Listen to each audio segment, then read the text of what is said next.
бүгінде міне өте ерекше есте қалатындай өздеріңіз де бір әрқайсыңыз бір сол Ағайық ақынымыз Мұғалима Қатаевтың әр сөзінен, әрбір айтқан керемет өлеңнің жолдарынан өздеріңізге бір керемет түйіндеме алды деп ойлаймыз. Өте тамаша, басы бар, аяғы бар. Енді осындай мәнді тәрбие сағаты отырасыздар.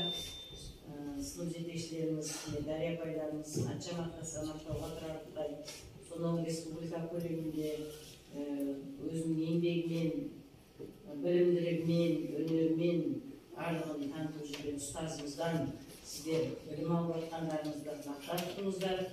Қазір мен қарап отырып осы жерде 20 оқушымыз осы сыныпта оқып жатса, болашақта 20 қызметкерді көріп отырмын мен.